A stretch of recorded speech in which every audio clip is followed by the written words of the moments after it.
ഈ സമയത്ത് ഒരു വീഡിയോ ഇടുന്നത് എന്താണെന്നറിയോ? ഈ ഒരു സമയമെന്ന് പറയുന്നത് 3:29 കേട്ടോ,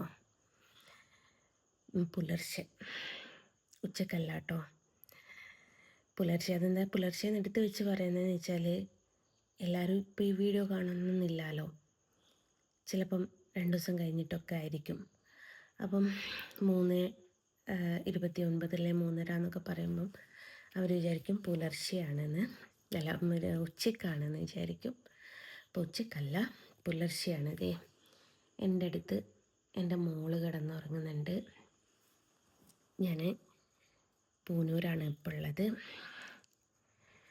അപ്പോൾ ഇപ്പം ഇങ്ങനൊരു വീഡിയോ ചെയ്തിടാനുള്ള കാരണം സാക്ഷാൽ ശ്രീ ഗുരുവായൂരപ്പനാണ്.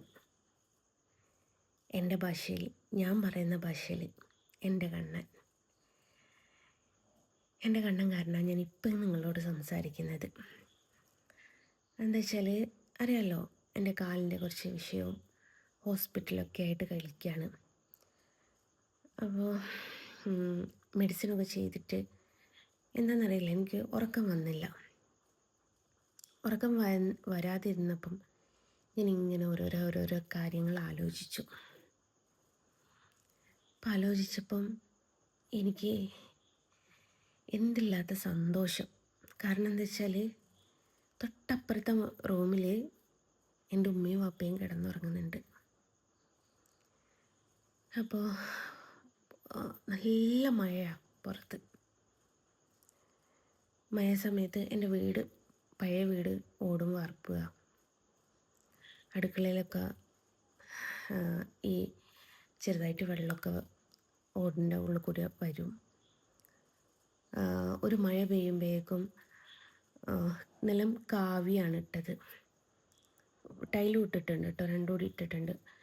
ഓടിട്ട വീടിൻ്റേത് കാവിയാണ്.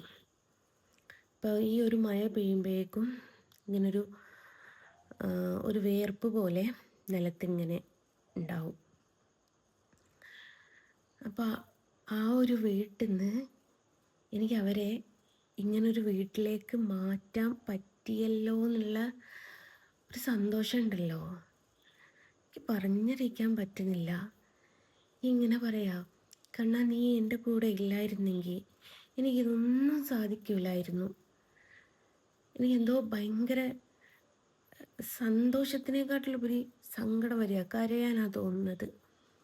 കാരണം എൻ്റെ ബാപ്പാടെ അല്ലെങ്കിൽ എൻ്റെ ഉമ്മയുടെ ഏറ്റവും വലിയൊരു സ്വപ്നമായിരുന്നു ഒരു നല്ല വീട് എന്ന് പറയുന്നത്. എൻ്റെ വീട്ടിൽ പലരും വന്നിട്ട് ഇരിക്കാതിരുന്നിട്ടുണ്ട്, അറപ്പുകൊണ്ട്. എന്ന് വെച്ചാൽ പൊടി, മഴ സമയത്തൊക്കെ ആണെങ്കിൽ വെള്ളം ഇങ്ങനെ ഒരു പാറിയതുപോലെയാണ് ഉണ്ടാവുക. അപ്പോൾ പലരും വീട്ടിൽ വന്നാൽ അവർക്ക് ഇരിക്കാൻ മടി, വീട്ടിൽ നിന്ന് വെള്ളം മേടിച്ച് കുടിക്കാൻ മടിയൊക്കെ ആയിരുന്നു. അവരൊക്കെ വലിയ വീട്ടിൽ ജീവിച്ചവരൊക്കെ കേട്ടോ. അതുകൊണ്ടായിരിക്കും നമ്മുടെ കുഞ്ഞു വീട് കാണുമ്പോൾ അവർക്ക്, കുഞ്ഞു വീടൊന്നുമല്ല അത്, അത്യാവശ്യം ഓടും വാർപ്പോടിട്ട നല്ലൊരു വീടൊക്കെ തന്നെയാണ്, കുഞ്ഞ് റൂമും ഒക്കെ ആയിട്ട്. പക്ഷെ പണ്ടത്തെ കാവിയാണ്. അപ്പോൾ പുതുതായിട്ട് അതൊന്നും എന്തെങ്കിലും ചെയ്യാൻ പോലും എൻ്റെ വാപ്പാക്ക് പറ്റിയില്ല. പറ്റാത്തതിന് കാരണമുണ്ട് കേട്ടോ. വാപ്പാക്ക് 3 പെൺകുട്ടികളാണ്. ഈ 3 പെൺകുട്ടികളെ വിവാഹം കഴിച്ചയക്കണം, അതിൻ്റെ കടബാധ്യതകൾ തീർക്കണം. അതൊക്കെ അപ്പുറം എൻ്റെ വാപ്പ ഒരു വീട് എന്ന് പറയുന്നൊരു സ്വപ്നം സൈഡിലേക്ക് വെച്ച മനുഷ്യനാണത്. ഉമ്മയും അങ്ങനെയാണ്. വാപ്പാനെ കൊണ്ട് പറ്റില്ലല്ലോ, അതുകൊണ്ട് ആ സ്വപ്നത്തെ മണ്ണിട്ട് മൂടിയ ആളായിരുന്നു. അപ്പോൾ ആ ഒരു സ്വപ്നം ഒരു മകളായി എനിക്ക് സാധിപ്പിച്ചു കൊടുക്കാൻ പറ്റിയപ്പോൾ എന്താ പറയുക, ആരോടാ എങ്ങനെയാണ് പറഞ്ഞു തരേണ്ടതെന്ന് എനിക്കറിയില്ല. എനിക്ക് ഇങ്ങനെ ഉറക്കം വരാതിരിക്കുന്ന സമയത്ത് ഞാൻ ഇങ്ങനെ ആലോചിക്കുക, ഇതങ്ങാൻ പഴയ വീട്ടിലായിരുന്നു എങ്കിൽ, പഴയ വീടിൻ്റെ അവസ്ഥ ഞാൻ നാളെ ഒരു വീഡിയോ ആയിട്ട് ഇപ്പം എന്ന് വെച്ചാൽ അവിടെ നമ്മുടെ ഹൗസ് വാമിങ്ങിൻ്റെ സമയത്ത് കുക്കിങ്ങൊക്കെ അവിടെ നിന്നായിരുന്നു. വരുന്ന ആൾക്കാർക്ക് ഭക്ഷണം കഴിക്കാനുള്ളതൊക്കെ അവിടെയായിരുന്നു. അപ്പോൾ അത് പിന്നെ നന്നാക്കാൻ ഇതുവരെ കൂടിയിട്ടില്ല. അപ്പം അതിൻ്റെ കുറച്ച് വൃത്തികേടായിട്ട് നിൽക്കുന്നതെന്നല്ലാതെ പിന്നെ പഴയ എന്ന് വെച്ചാൽ എങ്ങനെ എനിക്ക് പറഞ്ഞു തരേണ്ടതെന്നറിയില്ല. ഇപ്പം എന്ന് വെച്ചാൽ എൻ്റെ ഉമ്മാൻ്റെ കാലിലൊരു മുറിവുണ്ട്. ആ വീട്ടിലായിരുന്നെങ്കിൽ അതിൽ പൊടിയും പറ്റി. ഉമ്മ ഒരു ഹാർട്ട് പേഷ്യൻ്റാണ്. ശ്വാസം മുട്ട് വരും പൊടിയൊക്കെ ആയാൽ. ഇപ്പോൾ പൊടിയും ഇല്ല, ഈ അകത്ത് നനവും ഇല്ല. അവർ സേഫായിട്ട് സുഖമായിട്ട് അപ്പുറത്തെ റൂമിൽ ഉറങ്ങുകയാണല്ലോ. അതിനൊക്കെ കാരണം എൻ്റെ കണ്ണനല്ലേ എന്നോർക്കുമ്പോൾ ഭയങ്കര പ്രൗഡ്. ഒരിക്കലും വിചാരിച്ചിട്ടില്ല എനിക്കിതൊന്നും സാധിക്കുമെന്ന് തന്നെ. കാരണം സ്കൂൾ പഠനം നിർത്തിയപ്പോൾ തൊട്ടിട്ട് പലരും കളിയാക്കുന്നതാ 9ാം ക്ലാസ്സുകാരി എന്ന് പറഞ്ഞ്. സോഷ്യൽ മീഡിയയിൽ വന്നിട്ടും പലരും കളിയാക്കുന്നതാണ് 9ാം ക്ലാസ്സുകാരി എന്ന് പറഞ്ഞിട്ട്. ഈ 9ാം ക്ലാസ്സുകാരിക്കൊക്കെ എങ്ങനെ സാധിക്കാൻ? ആൺകുട്ടികളാണെങ്കിലൊക്കെ ഗൾഫിലൊക്കെ പോയി എന്തെങ്കിലും നല്ലൊരു ജോലിയൊക്കെ ആയി ഒക്കെ ഇതാക്കുക നിൽക്കുക. ഒരു പെൺകുട്ടിക്ക് മഴപ്പാറ്റ പൊടി ലൈറ്റ് ഇട്ടിട്ട് ഒരു പെൺകുട്ടീനെ സംബന്ധിച്ച് ഉറങ്ങിക്കുക മോളെ. ഈ 9ാം ക്ലാസ് വിദ്യാഭ്യാസവും വെച്ചിട്ട് ഏക കിട്ടുന്ന ജോലി എന്ന് പറയുന്നത് ഏതെങ്കിലും ഷോപ്പിൽ ഒരു സെയിൽസ് ഗേളായിട്ട്. അതൊക്കെ അപ്പുറം എനിക്കൊരു ജോലിയേ കിട്ടൂല. അല്ലേ എൻ്റെ ബാപ്പയൊക്കെ പോയ പോകണം ഒരു ബസ്സിലോ ലോറിയിലോ ഒരു ഓട്ടോയിലോ ഒരു ഡ്രൈവറായിട്ട്.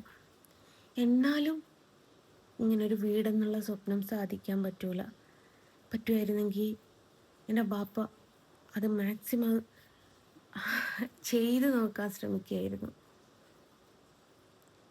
ഇത് അവരുടെ ആ ഒരാഗ്രഹം സാധിക്കാൻ പറ്റി. എന്നെ കളിയാക്കിയവർ പോലും ഒരു പക്ഷേ ഇങ്ങനെ ചെയ്തിട്ടുണ്ടാവില്ല. സോഷ്യൽ മീഡിയയിൽ വന്ന് വരെ കളിയാക്കിയവരുണ്ട്. അവർക്ക് പോലും സാധിപ്പിക്കാൻ പറ്റിയിട്ടുണ്ടാവില്ല. കണ്ണൻ എത്ര വലിയൊരാളാ. പലരും പറയും ഞാൻ ഹിന്ദുക്കളെ പറ്റിച്ച് ജീവിക്കുകയാണെന്ന്. ഞാൻ എങ്ങനെയാണ് പറ്റിച്ച് ജീവിക്കുന്നത്? ഞാൻ ഈ ഒരു കണ്ണനെ വരയ്ക്കുന്നത്, ആ ഫോട്ടോ ഞാൻ കാണിച്ചു കൊടുക്കുന്നുണ്ട്. ഞാൻ വരച്ച ഫോട്ടോ ഇതാണ്. ഫോട്ടോ ഒന്നും കാണിച്ചു കൊടുക്കാതെയാണ് അവർ പൈസ തരുന്നതെങ്കിൽ ഫോട്ടോ കയ്യിലെത്തിയിട്ട് ഞങ്ങൾ ഉദ്ദേശിച്ച ഫോട്ടോ അല്ല എന്ന് പറഞ്ഞ് അവരെ പറ്റിക്ക് എന്ന് വിചാരിക്കാം. അത് ഞാൻ ചെയ്യുന്നില്ല. പിന്നെ ഫോട്ടോക്ക് ഏത് മെറ്റീരിയലാണ് ഉപയോഗിക്കുന്നത്, എന്തൊക്കെ മെറ്റീരിയലാണ് ഉപയോഗിക്കുന്നത്, എത്ര അതിന് കോസ്റ്റ് വരും, എനിക്ക് ഇത്ര കോസ്റ്റ് വരും, എനിക്ക് ഇത്ര ദിവസത്തെ ഹാർഡ് വർക്ക് ഉണ്ട്, എനിക്ക് ഇത്ര പൈസ അതുമേൽ വേണം എന്ന് ഞാൻ മുൻകൂട്ടി അവരോട് പറയുന്നുണ്ട്. അത് അവർക്ക് വിഷയമല്ല, അവരൊക്കെയാണ്. പക്ഷേ മറ്റുള്ളവർക്ക് അതൊരു വിഷയം. അപ്പോൾ ഇവരിങ്ങനെ പറയുന്നതിന് എന്താ അതെങ്ങനെയാണെന്ന് എനിക്ക് മനസ്സിലാവുന്നില്ല. വല്ലാത്തൊരു പറച്ചിലാണത്. കട്ടോ മോഷ്ടിച്ചോ അല്ല, ഞാൻ കഷ്ടപ്പെട്ട് വരച്ച് ചില സമയം ഇതേപോലെ ഉറക്കൊഴിഞ്ഞിരുന്ന് വരച്ചിട്ടുണ്ട്. എനിക്കിന്ന് സങ്കടം കൊണ്ടാണോ സന്തോഷം കൊണ്ടാണോ എന്നറിയില്ല കേട്ടോ, ഉറങ്ങാൻ പറ്റുന്നില്ല. ഇപ്പം ഈ വരുന്ന ജൂൺ 1 ഈ വീട്ടിൽ കയറി താമസിച്ചിട്ട് ഒരു വർഷമാവുക. ആ ഒരു സംഭവം ചിന്തിക്കാനേ പറ്റുന്നില്ല. അവരെ ഞാൻ അവിടെ നിന്ന് ഇങ്ങോട്ട് കൊണ്ടുപോകുന്ന എനിക്കത് പറ്റിയല്ലോ എന്നുള്ളത്. അതിന് നിങ്ങളോടും കാരണമുണ്ട് കേട്ടോ. ഞാൻ കണ്ണൻ്റെ ഫോട്ടോ സെയിൽ ചെയ്യല്ലാതെ ആരോടും ഒരു 5 പൈസയും ഞാൻ മേടിച്ചിട്ടില്ല കേട്ടോ. ഫോട്ടോ കൊടുത്ത് അതിന്ന് കിട്ടുന്ന വരുമാനത്തിൽ വെച്ചതാ. ഒരുപാട് ആൾക്കാരെന്നെ വന്ന് സഹായിക്കുക എന്ന് പറഞ്ഞിട്ടുണ്ടായിരുന്നു. പിന്നെ കടബാധ്യതകളുണ്ടോയെന്ന് ചോദിച്ചാൽ അത് കുറച്ചുണ്ട് കേട്ടോ. അതെനിക്കല്ല, എൻ്റെ വാപ്പാക്ക്. അതും കൂടി ഒന്ന് എനിക്ക് എങ്ങനെയെങ്കിലും ഒന്ന് വീട്ടിൽ കൊടുക്കണം. എന്നാൽ എനിക്ക് മനസ്സമാധാനം. ഏതായാലും കണ്ണ താങ്ക് യു. അതേപോലെ നിങ്ങളോടും thank you so much. Okay.